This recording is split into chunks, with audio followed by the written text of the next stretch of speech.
በትንንሽ ፍሬዎቹ የሚታወቀው ጥንታዊና ተአምራዊ የጤና ፈውስ ኃይል ለዘመናት አጥንትን ለመጠገን የደም ማነስን ለመከላከልና የጡት ወተት ምርትን ለመጨመር በባህላዊ ሕክምና ውስጥ በጉልህ የተጠቀሰው ይህ ትንንሽ ፍሬ ያለው የተፈጥሮ እጽዋት ፌጦ ነው።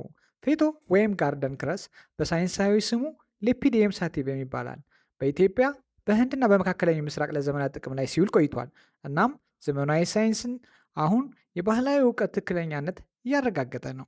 በዚህ ቪዲዮ ውስጥ የፌጦ 14 በምርምር የተደገፉ የጤና ጥቅሞችን እናያለን። ይህን ቪዲዮ እስከ መጨረሻ ይመልከቱ፣ ምክንያቱም በቪዲዮ መጨረሻ ስለ አደገኛ የጎንዮሽ ጉዳቶች፣ ማን በፍጹም መጠቀም እንደሌለበት፣ ትክክለኛ መጠኑና የፌጦ አዘገጃጀት ወይም ሱፐር ስሙዚ የእርስዎንና የቤተሰቡን ጤና ለመጠበቅ መታየት ያለበት ጠቃሚ መረጃ ነው።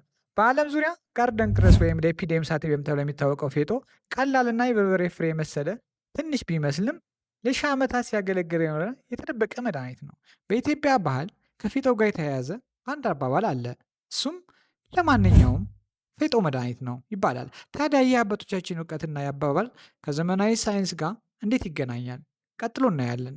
በምርምር የተረጋገጡ 14 የፌጦ ዋና ዋና የጤና ጥቅሞች። አንድ የደም ማነስን ወይም አኔሚያን ለመከላከል ይረዳል። ፌጦ የደም ማነስን ለመከላከልና ሄሞግሎቢን መጠንን ለመጨመር በባህላዊና በዘመናዊ መንገድ የተደገፈ ጠቀሜታ አላቸው።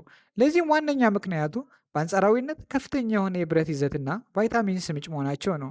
ብረት ለሂሞግሎቢን ምርት ወሳኝ ሲሆን፣ ቫይታሚን ሲ ደግሞ ከእጽዋት የሚገኘውን ብረት በሰውነታችን በቀላሉ የመምጠጥ አቅምን ያሻሽላል።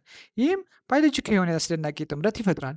በተጨማሪም የፌጦ ዘሮች ለቀይ የደም ሴሎች መሰረታዊ የሆኑትን ፕሮቲንና አዲስ የደም ሴል ምርትን የሚያግዘውን ፎሌት ወይም ቫይታሚን ቢ9 ይዘዋል። ከጥንት ጊዜ ጀምሮ በባህላዊ ሕክምናት ውስጥ የደም ማነስን ለማከም ሲያገለግል ቆይቷል። ዘመናዊ ጥናቶች በተለይ በደም ማነስ በተጠቁ ታዳጊ ሴቶች ላይ ፌጦን መውሰድ የሄሞግሎቢን መጠንን በከፍተኛ ሁኔታ እንደጨመረ በማሳየት የፌጦ ንጥረ ነገሮች ተፈጥሯዊ ቅንጅት ለብረት እጥረት ፈጣን መፍትሄ እንደሚሰጥ ይደግፋሉ። ሁለት የደም ስኳርን ለመቀነስ ይረዳል።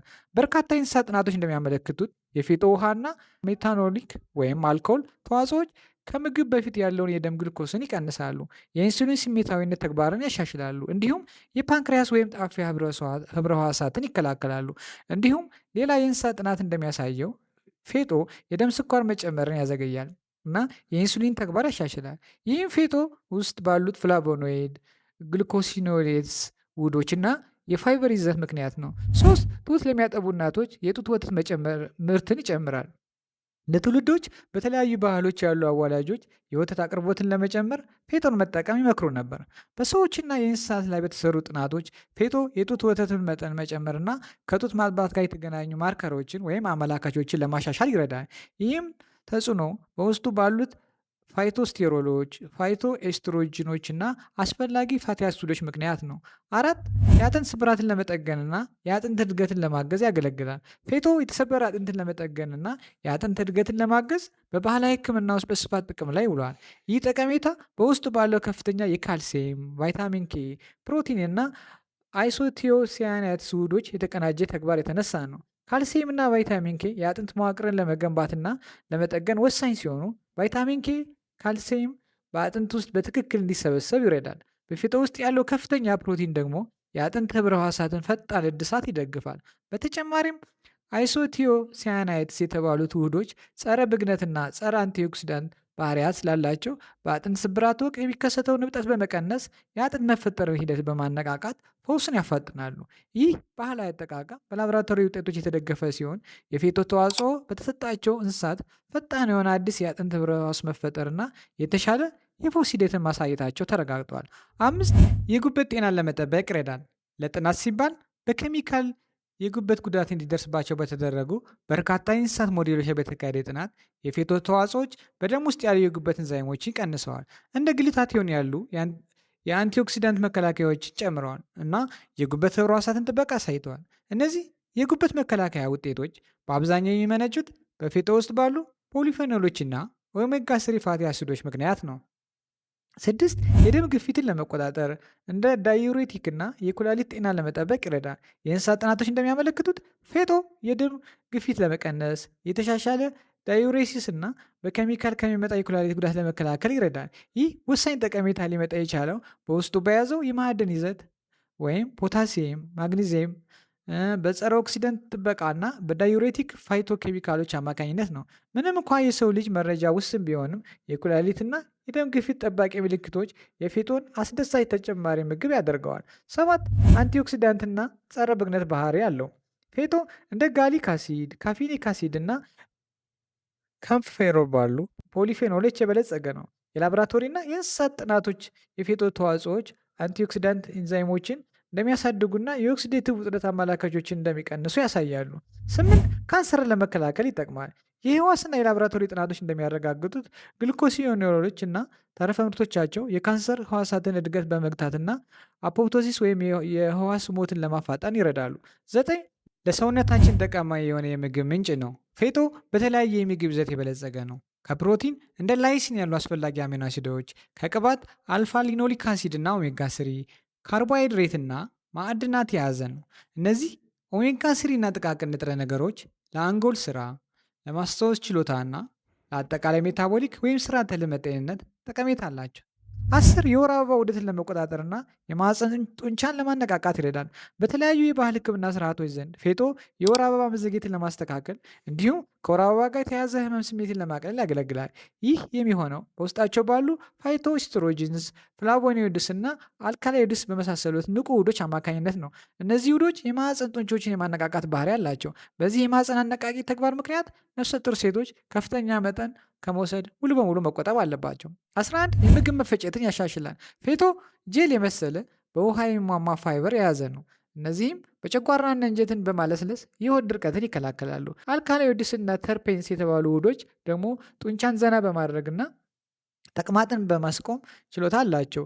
ይህ የተለመዱ የሆድ ህመሞች ወሳኝ ምግብን መሰረት ያደረገ መፍትሄ ነው። 12 ኮሌስትሮልን በመቆጣጠርና የልብ ጤና ለመጠበቅ ይረዳል። በእንስሳት የተሰሩ ጥናቶች እንደሚያመለክቱት ፌጦ የኤልዲኤል ኮሌስትሮልና የትራይግሊሰራይድ ቅባቶችን መጠን መቀነስ ማሳየቱ ተረጋግጧል። ይህ የሆነው በዋነኛነት ኦሜጋ ስሪ ፋቲ አሲዶች፣ ፋይበር እና ፋይቶስቴሮል ተጣምረው በሚሰጡት ውጤት ምክንያት ነው። ሌሎች ጥናቶች ደግሞ የፌጦ ዘይትና ተዋጽኦዎች በኮሌስትሮል ሜታቦሊዝም ላይ በጎ ተጽዕኖ እንደሚያሳድሩና እንደ አንቲኦክሲዳንት በመሆን የደም ስሮችን ጤና እንደሚጠብቁ ያመለክታሉ። ይህም የልብ ጤናን ለመጠበቅ ወሳኝ ነው። 13 የመተንፈሻ አካላት ጤናን ለመጠበቅ ይረዳል። በባህላዊ ሕክምና ዘንድ ፌጦን ከማር ጋር መውሰድ ሳልንና የአስም ምልክቶችን ለማስታገስ ያገለግላል። ዘመናዊ የእንስሳት ጥናት ሙከራዎች ደግሞ ፌጦ ብሮንኮዳይሌክተር ወይም የመተንፈሻ ቱቦን የመክፈትና ጸረ ብግነት ባህሪያት እንዳላቸው ያሳያሉ። ይህ ውጤት ፌጦ ውስጥ ባሉ አልካሎይድስ ወይም እንደ ሌፒዲን እና ፍላቮኖይድስ ውህዶች አማካኝነት የተገኘ እንደሆነ ይታመናል። ይህ ተግባር በአስም ጊዜ የጠበቡትን የአየር ቱቦዎች በማረጋጋት እፎይታ ይሰጣል። 14 ተዋሲያንን ለመከላከልና ቁስል ለማከም ይረዳል። በባህል ፌጦ ለቁስል ፈውስ ድጋፍና ጀርምን ለመከላከል ጥቅም ላይ ይውለዋል። ይህ ባህላዊ አጠቃቀም ዘመናዊ ጥናቶች እየተረጋገጠ ነው። በላቦራቶሪ የተደረጉ ጥናቶች የፌጦ ተዋጽኦዎች እንደ ኢኮላይ እና ስታፋይኮክሎሳውረስ ያሉ ባክቴሪያዎችን እድገት እንደሚገቱ አሳይተዋል። ይህ ጠቀሜታ በዋነኛነት የሚገኘው ፌጦ ውስጥ ባሉ ውህዶች እንደ ግሉኮሲኖሌትስ እና ከእነሱ በሚመነጩት አይሶቲዮኖ ሳያናይትስ ምክንያት ነው። እነዚህ ውህዶች ኃይለኛ የጸረ ባክቴሪያና ጸረ ፈንገስ ተግባር ያሳያሉ። በተጨማሪም ፍላቮኖይድስ እና ፌኖሊክ አሲዶች የሚባሉት ውህዶች ጸረ ብግነት ባህሪያት ስላሏቸው ቁስል በሚፈጠርበት ጊዜ የሚከሰተውን እብጠት በመቀነስ ፈውስን ያፋጥናሉ። የፌጦ በሳይንስ የተረጋገጡ የጎንዮሽ ጉዳቶች።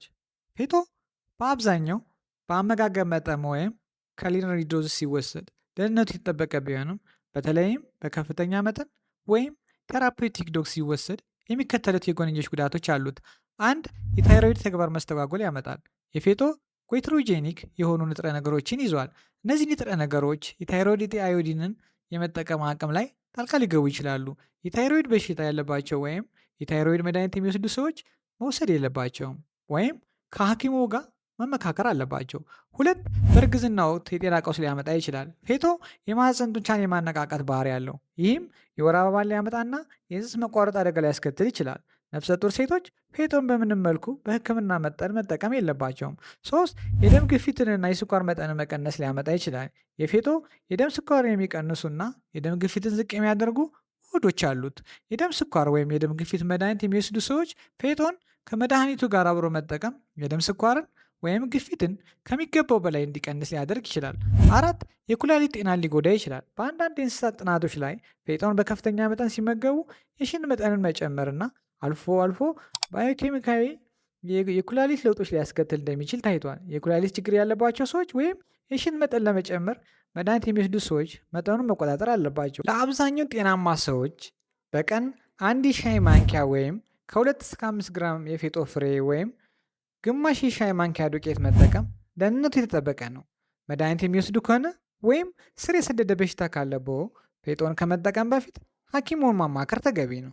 ለጤና ተስማሚ የሆነ የፌጦ የምግብ አሰራር ወይም ሱፐር ስሙዚ በማለዳ ስንነሳና በቂ ኃይል ለማግኘት ወይም ለሞርኒንግ ቡስት ፌጦን በዚህ መንገድ አዘጋጅተው ይጠቀሙ።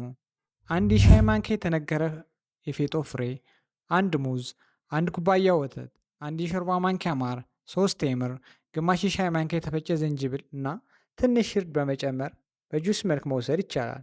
ይህ ድብልቅ ብረት፣ ቫይታሚን ሲ፣ ፕሮቲን እና ኦሜጋ ስሪን በማጣመር በንጥረ ነገር የበለጸገ እና ኃይል ሰጪ ነው። ከላይ ከተዘረዘሩት 14 የጤና ጥቅሞች መካከል ለራስዎ ጤንነት ልዩነት ያመጣል ብለው የሚያስቡት የትኛው ነው? ኮሜንት ላይ ያጋሩን። ለዛሬ የነበረ መረጃ በዚህ ያበቃል።